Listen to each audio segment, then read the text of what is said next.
महाराज, गरुड़ के संस्कार तो आप देख ही चुके हैं और शेष उन्हीं के भाई हैं।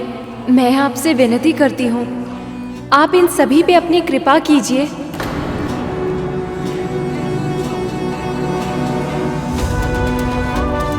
मैं आपकी एक इच्छा पहले ही पूर्ण कर चुका हूं देवी। हम सब ने गरुड़ को सुना है, परंतु हमारी व्यक्तिगत भावनाएं न्याय के मार्ग में अवरोध नहीं उत्पन्न कर सकती।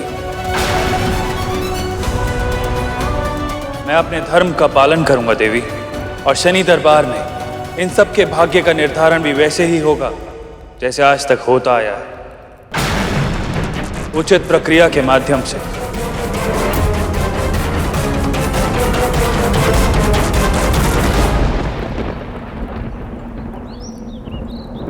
मुझे कुछ क्यों नहीं दिख रहा है?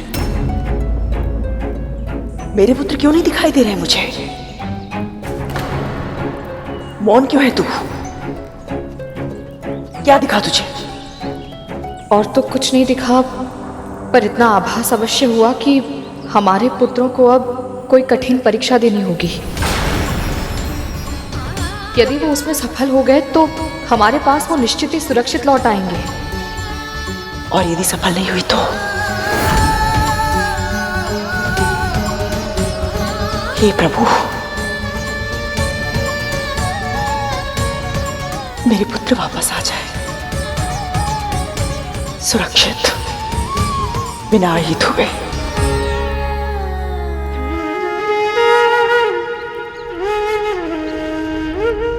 गरुड़, सही कहा तुमने। मेरे जीवन की परिस्थितियों ने मुझे कठोर बना दिया है, परंतु ये कठोर आज तुम्हें केवल इसलिए क्षमा नहीं करेगा क्योंकि तुमने अपनी मां की कथा स्मरण करके हमें सुनाई है। मैं तुम सबके हृदय, आत्मा और मस्तिष्क की गहराइयों में झांकूंगा।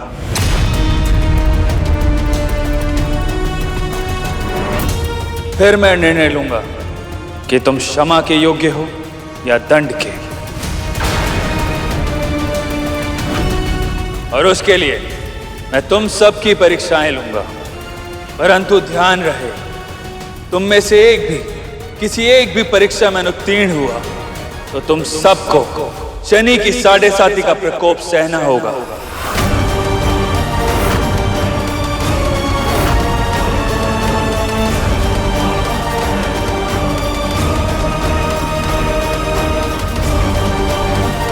मैं आप सबको सुरक्षित लेकर जाऊंगा यहां से।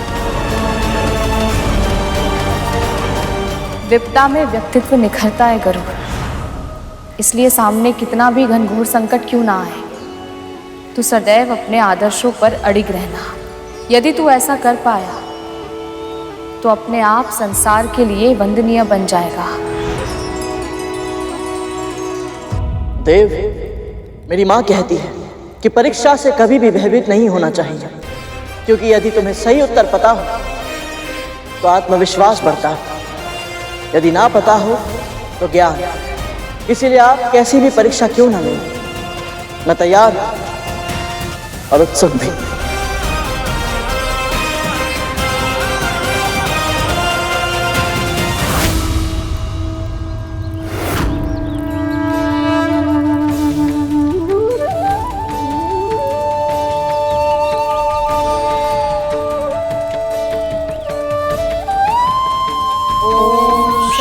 शनिश्चराय नमः। ओम शं शनिश्चराय नमः। ओम शं शनिश्चराय नमः। ओम शं शनिश्चराय नमः।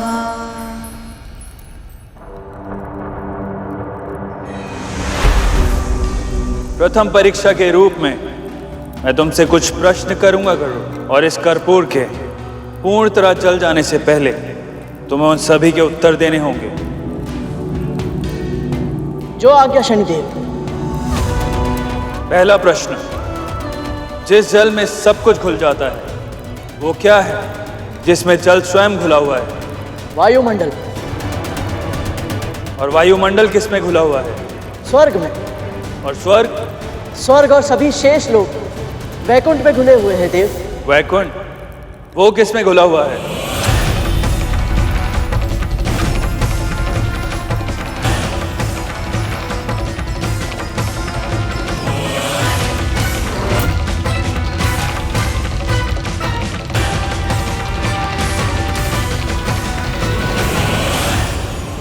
एक समय था जब कुछ भी नहीं था गरुड़, ना प्राणी, ना जीवन, ना जड़, ना चेतन। ये पृथ्वी भी नहीं थी और ये सृष्टि भी नहीं।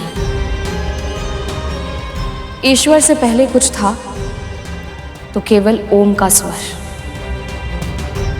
वही परम ब्रह्म है, उसी से संपूर्ण सृष्टि का जन्म हुआ है।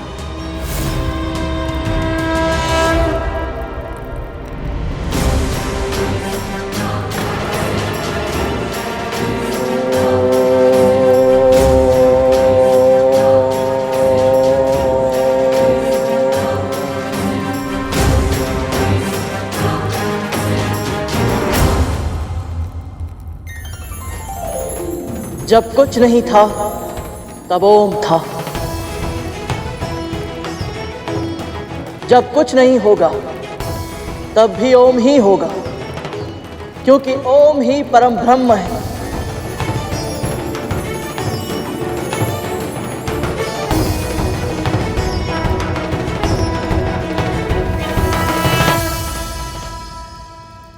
तुम अपनी पहली परीक्षा में सफल हुए गरुड़।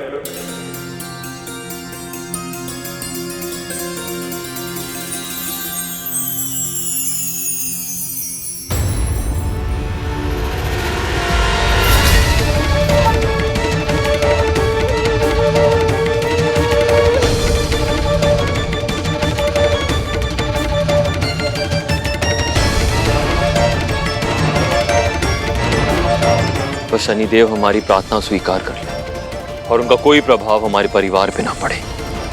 प्रभाव ही तो है कालिया। महारानी एक दासी के साथ पूजा कर रही है।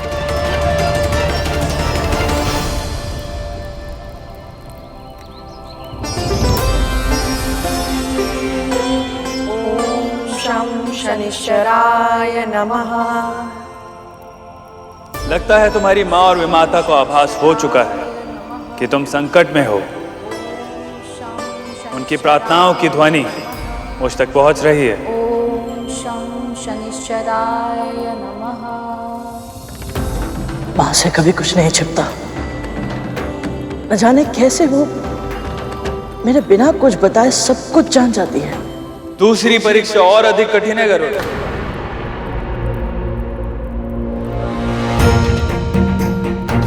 स्वामी इस बालक के साथ इतना कठोर व्यवहार क्यों कर रहे हैं? संन्यास शेष है या गृहस्थ जीवन?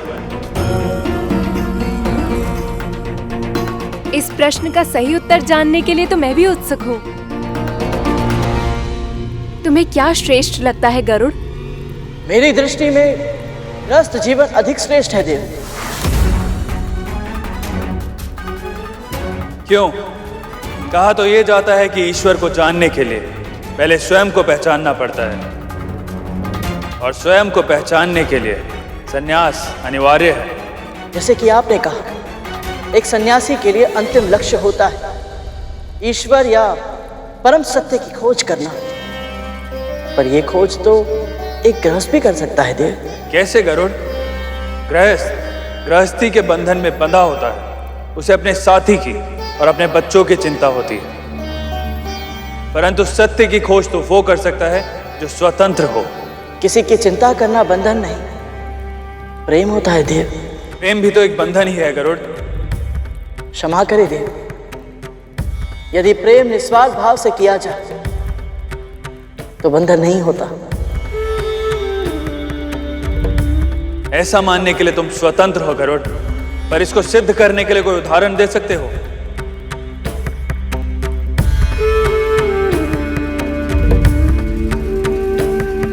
अपने पिता सूर्यदेव का प्रेम देखिए शनिदेव।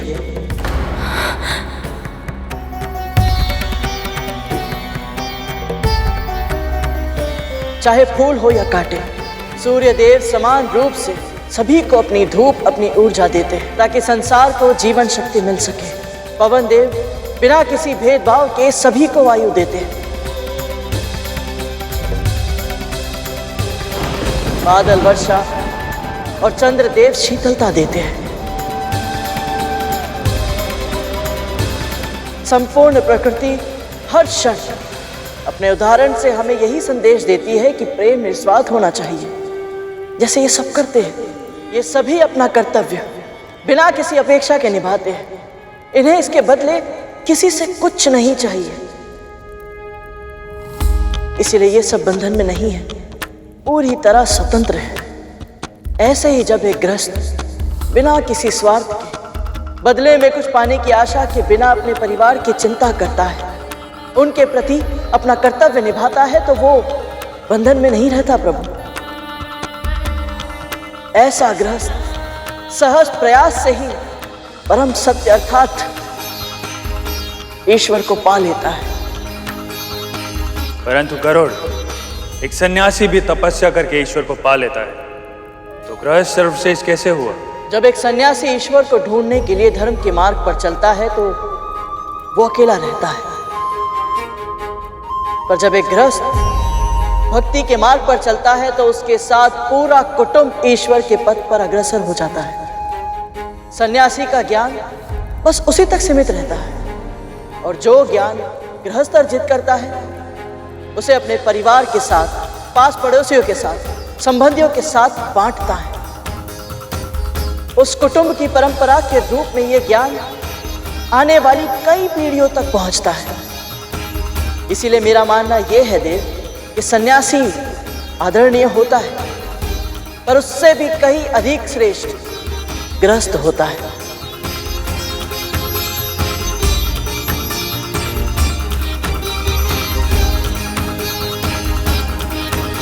और अगली परीक्षा से पहले मैं तुम्हें बताना चाहता हूं गरुड़, तुम्हारी बुद्धि और तुम्हारा ज्ञान अद्भुत है। तुमने अपनी मां के कहे एक एक शब्द को अपने मन में संजो के रखा है, और जीवन जब जब तुम्हारे सामने चुनौतियां प्रस्तुत करेगा, ये कुशलता तुम्हारी सबसे बड़ी सहायक सिद्ध होगी। और अब मेरा अंतिम प्रश्न, तुम्हारी मां सदैव अच्छे कर्म करती है, कभी किसी का बुरा नहीं किया उन्होंने, फिर भी उनके और उनके पुत्र के भाग्य ने उन्हें दास बना दिया।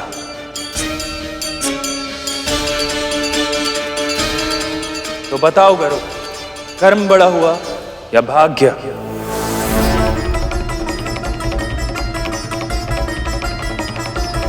मैं महर्षि कश्यप की पत्नी विंता अपनी बहन कद्रू की दासता स्वीकार करती हूँ। मैं महर्षि कश्यप और मां विंता का पुत्र गरुड़, मेरी विमाता महारानी कद्रू और उनके 1 सहस्त्र पुत्रों की दासता स्वीकार करता हूँ।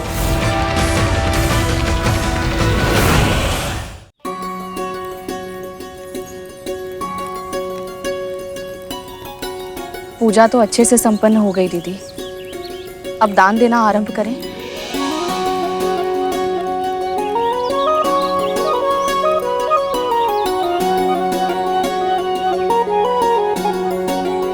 ये काली उड़द की दाल, काले तिल और नीलम रत्न है। बस मुझे इतना आशीर्वाद दीजिए कि शनि देव के ग्रह से मेरे पुत्र सुरक्षित लौट आए। जैसा तुम चाहती हो वैसा ही होगा पुत्री। शनिदेव तुम्हारे पुत्रों पर कृपा करें, उन्हें सुरक्षित अपने ग्रह से निकल जाने दें। बाबा, ईश्वर की प्रेरणा से मेरी ओर से ये छोटी सी भेंट स्वीकार करें। आशीर्वाद में कुछ विशेष नहीं मांगोगे पुत्री? आपको जो उचित लगे अपनी पुत्री समझकर दे दीजिए। अद्भुत पुत्री, अद्भुत। जो मांगता है उसे बस वही मिलता है जिसकी उसने इच्छा व्यक्त की है, पर जो नहीं मांगता उसे ईश्वर वो सब कुछ देते हैं जो उसके लिए उचित होता है। तुम निश्चिंत रहो, शनिदेव तुम्हारी प्रार्थना अवश्य स्वीकार करेंगे। तुम्हारे पुत्र को कभी कोई हानि छू कर भी नहीं जाएगी। ऐसी बातें करके विंता क्या सिद्ध करना चाहती है कि उसका पुत्र प्रेम मुझसे अधिक निस्वार्थ है। आइए बाबा, अपना स्थान ग्रहण कीजिए, भोजन कर लीजिए।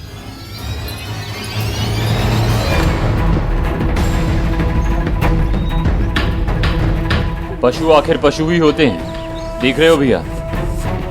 इतने प्रेम से खिलाने का प्रयत्न कर रहा हूं, फिर भी नहीं खा रहा। अरे खा रे।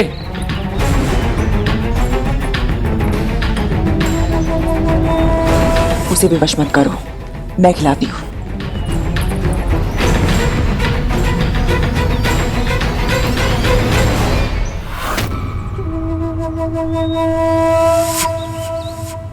भोजन सामने है, पर पशु होकर भी ये खाने में कोई रुचि क्यों नहीं दिखा रहा है? यदि इसने भोजन ग्रहण नहीं किया तो इसका अर्थ होगा कि शनिदेव मेरी पूजा से प्रसन्न नहीं है। और यदि ऐसा हुआ तो मेरे पुत्र।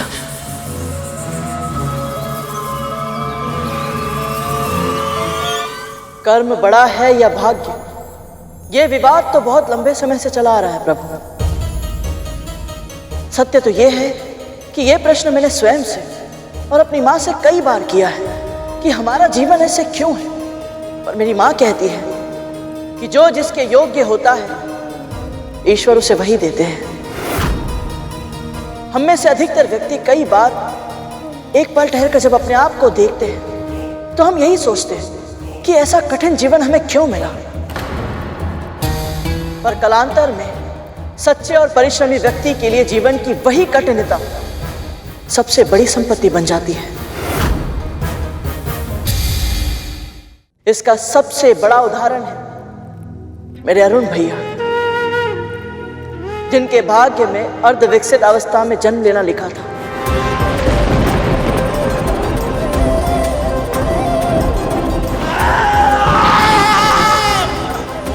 पर उनकी तपस्या से उन्होंने जो कर्म किया उसके कारण वो आज सूर्य देव के सारथी बन गए।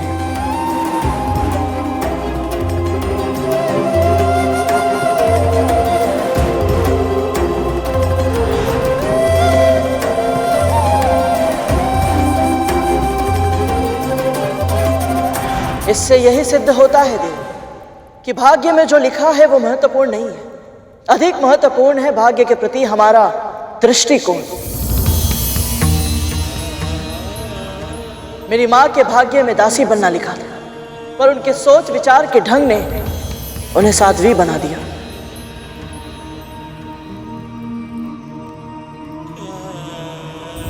दृष्टिकोण हमारा विषय नहीं है गरुड़। प्रश्न का उत्तर दो, कर्म बड़ा है या भाग्य?